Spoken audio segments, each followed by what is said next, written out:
여러분 안녕하십니까? 2023년 3월 5일 주일을 맞아서 사무엘상 19장 8절로 17절의 말씀을 함께 나누겠습니다. 제가 네 구절을 봉독하겠습니다.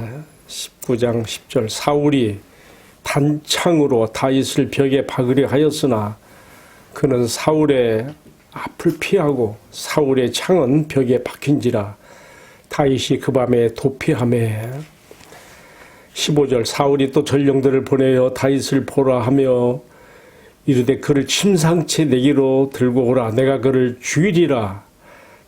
전령들이 들어가 본즉 침상에는 우상이 있고 염소털로 엮은 것이 그 머리에 있었더라.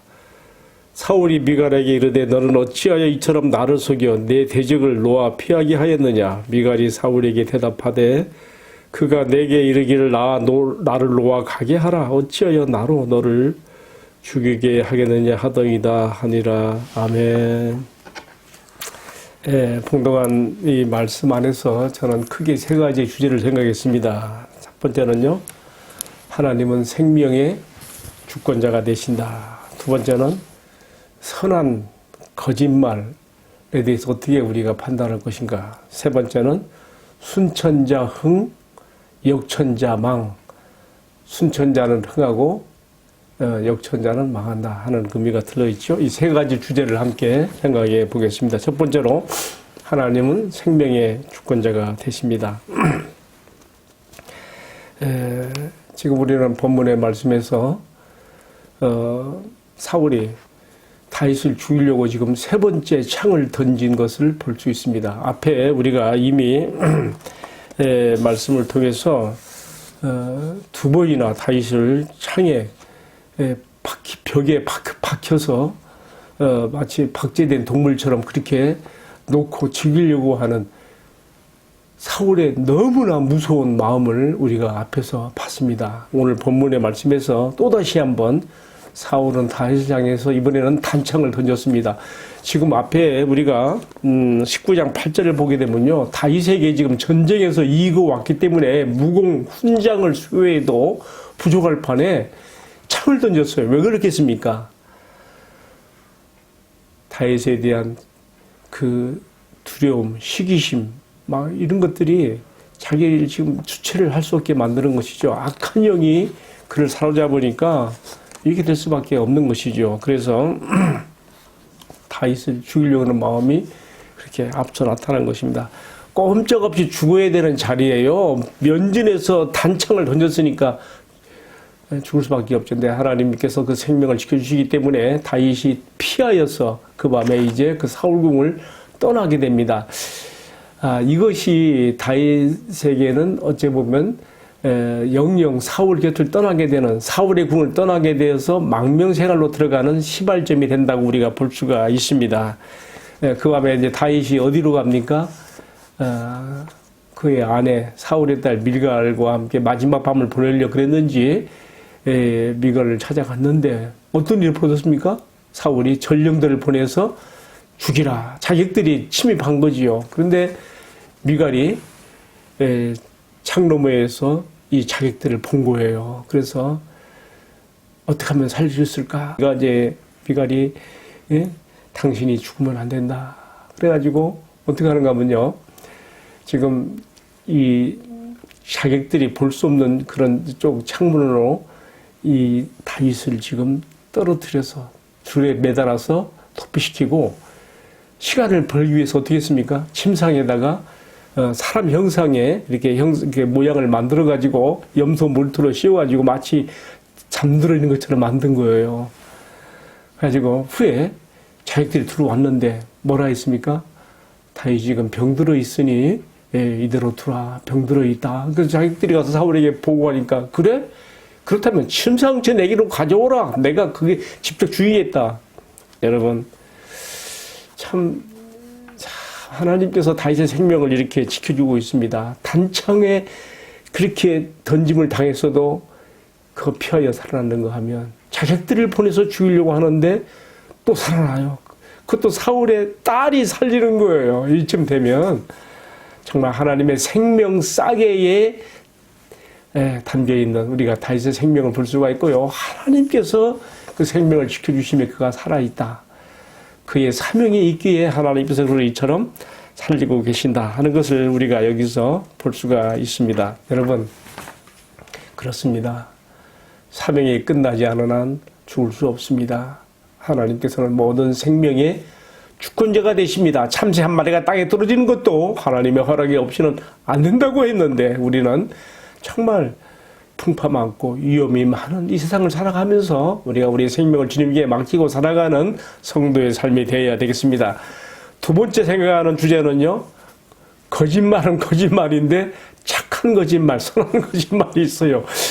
오늘 이 생명의 삶, 이 본문 해설에서는 이 점에 대해서 거짓말이라는 말을 쓰지 않았고 권위와 옳음 사이의 바른 선택이라고 하는 제목으로 이렇게 오늘 본문의 주제를 걸었는데요. 뭐 솔직히 얘기하면 거짓말 한 거지요. 미갈이 다윗을 살리기 위해서 거짓된 행위를 하고 거짓말을 했어요. 먼저 이 사울이 파견한 자객들에게는 다윗이 도망갈 시간을 주기 위해서 마치 침상에 지금 병들어 누우는 것처럼 위장을 했고요. 나중에 침상째 사울 앞으로 가져갔을 때 벗겨보니까 그게 그 인형, 큰 인형에다가 뭐 우리는 우상이라는 말로 나왔는데 어쨌든 사람 형상의 모형 위에다가 염소털을 씌워서 옷을 입혀서 이렇게 만든 거였지 않습니까? 깜짝같이 속아 넘어간 것이죠. 자, 우리가 여기서 한번 생각해 볼 필요가 있어요. 거짓말은 분명히 거짓말인데 결코 정죄할 수 없는 착한 선한 거짓말이 있다는 말이에요. 여러분 이 점에서 어떻게 생각합니까? 우리는 항상 성경이 말하는 본래의 진리, 거짓말하지 말라고 하는 우리는 그 말을 충실히 따릅니다. 그러나 또 한편 우리는 모든 것을 정확하게 자세하게 들여다보시며 선악간에 심판하시며 또한 자신을 위해서가 아니라 생명을 살리는 일을 위해서 선한 일을 위해서 하게 되는 어떤 이러한 속임의 말들도 하나님은 정상 참적으로 보신다고 하는 그런 견해를 가지고 제가 이 말씀을 전하게 되는 것입니다. 이런 것이 성경에 많이 있지 않습니까? 예를 들면 이스라엘이 이 바로 애굽의 바로왕에게 막 압제를 당하여서 그 참 심한 노역으로 인구가 불어지 못하게 막 막았는데 더욱더 번성하니까 나중에는 어떻게 합니까? 사내 아이가 태어나면 다 나일 강물에 갖다 버리라 하지 않습니까? 그때 히브리 산파들이 어떻게 해요? 거짓말하지요.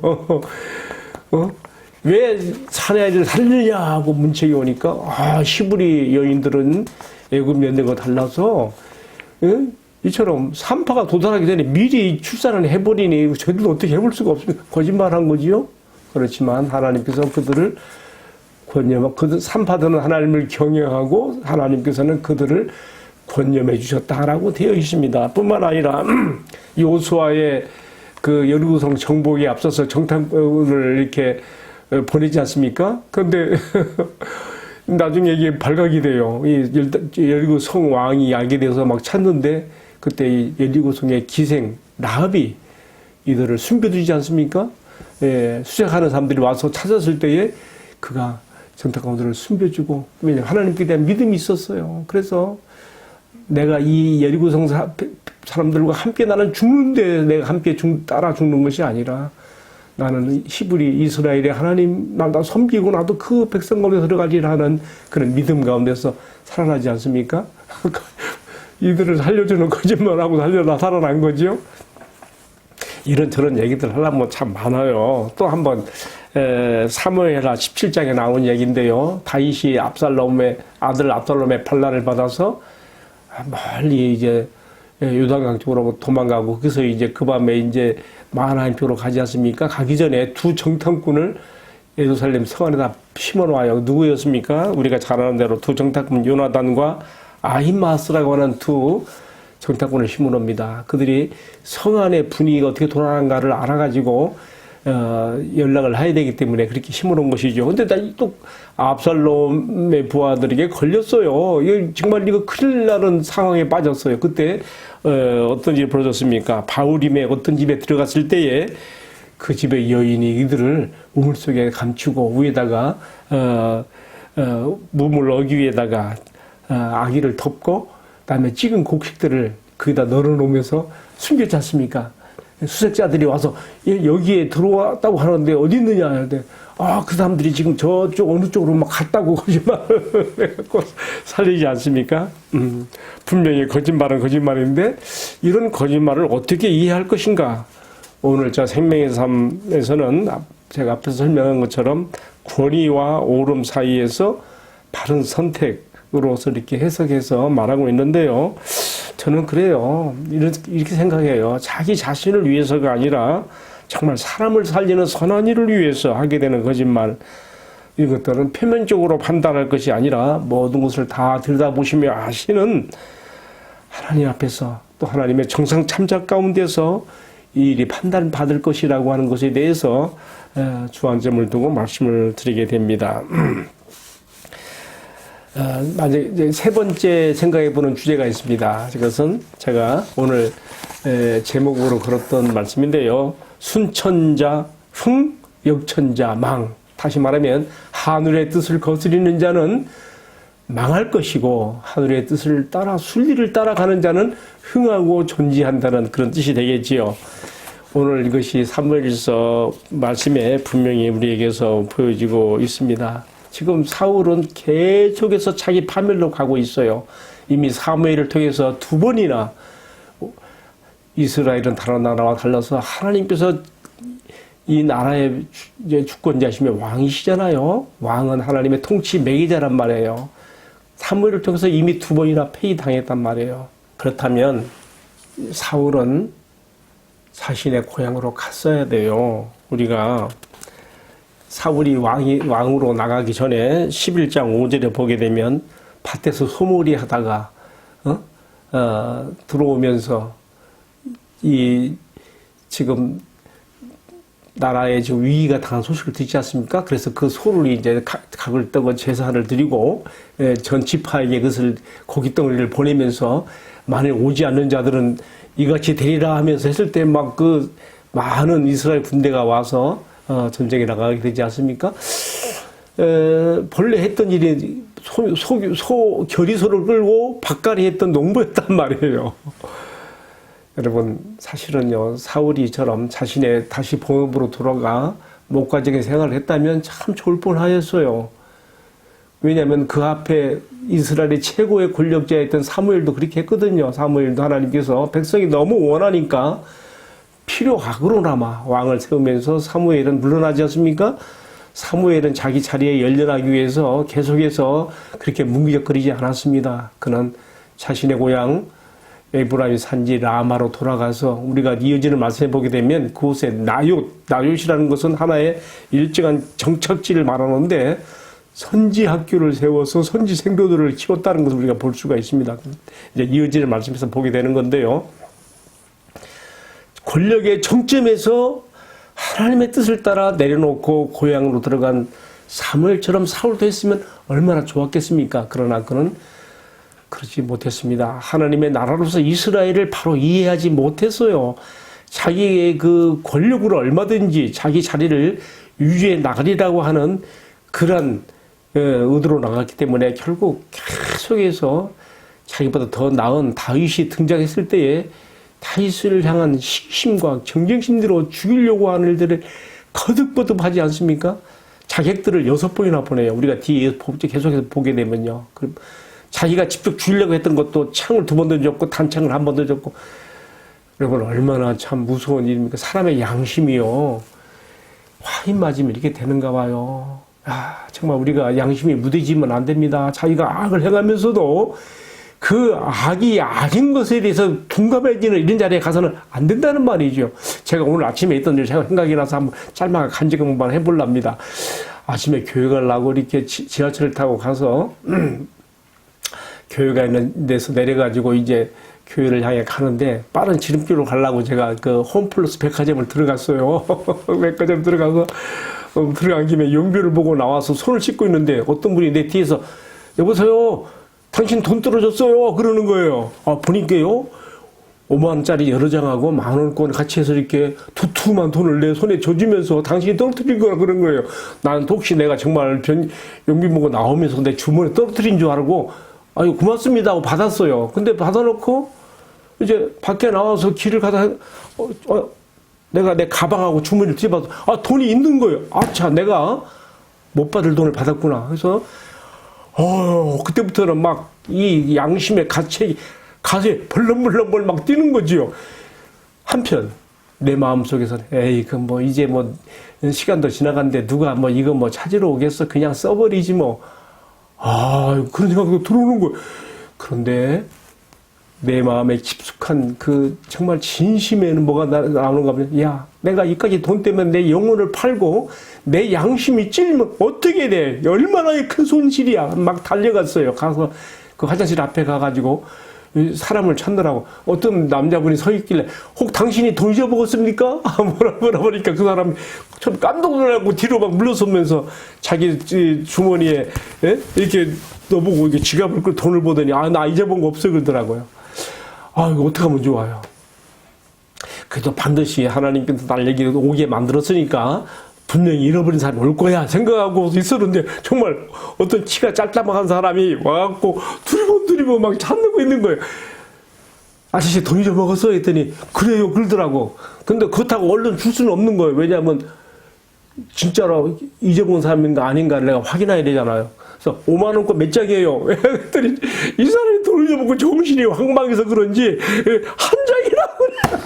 그래서 내가, 아니네요. 그러면 아니네요. 여러 장이 있었는데 아니네요. 그랬더니 다음에 몇 장이라고 제가 지금 정신이 없습니다. 정신을 바쳐야 되니 몇 장입니다 하더라고요. 그래서 맞아요. 아저씨 것입니다.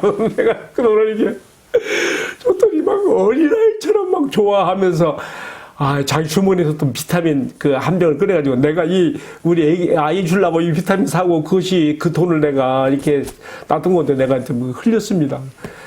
제가 얼마나 저도 기뻤어요. 그 사람에게 전해주면서 내 마음속에 주님이 주시는 기쁨과 평안도 많았고, 또 모든 일은 주 이름으로 하라 그랬잖아요. 제가 그분에게 예수님 이름으로 합니다 하고 제가 이렇게 전해주었습니다. 어쨌든 제가 이제 뭔 얘기하려고 이런 얘기 했습니까? 제 자랑하려고 이런 얘기 하는 거 아니고요. 중요한 것은 우리 양심이 악한 일에 계속 빠져들어가면 나중에는 무뎌져서, 사울이 그렇게 다윗을 수차례 죽이려고 하면서도 양심의 가치를 받지 못하고 자기 파멸로 간다고 하는 걸 보면서 깨닫는 거예요. 순천자는 흥하고 역천자는 망하게 된다는 것을 오늘의 말씀에서 생각해보게 되는 것입니다. 그는 사무엘처럼 하나님의 순리를 따라서 고향으로 돌아가서 이전의 직업으로 목가적인 생활로 갔으면 참 좋을 뻔한 사람이었습니다. 그러나 그러지 못했습니다. 그러나 사무엘은 정말 하나님의 뜻을 따라서 고향으로 들어가서 선지 생도들을 양육하는 나요새 그런 정착지에서 우리가 그가 정말 계속해서 선지 학교를 이어갔다는 것을 이어지는 말씀에서 보게 되는 것이죠. 오늘 말씀이 좀 길었네요. 여기까지 하고 제가 기도하고 마치겠습니다. 기도합시다. 주님, 모든 것이 내 자신에게서 나오는 것처럼 스스로 교만하여 양심이 무뎌진 가운데 범죄자의 자리로 떨어지지 않게 하시고 자기 파멸로 가지 않게 하시고 주님의 뜻을 따라서 순응하여 마음을 비우고 겸손과 순리의 자리로 나갈 수 있는 신앙과 삶이 되게 하여 주옵소서. 모든 말씀을 우리들의 존귀하신 주님 예수 그리스도의 이름으로 기도하옵나이다. 아멘. 마쳤습니다. 감사합니다.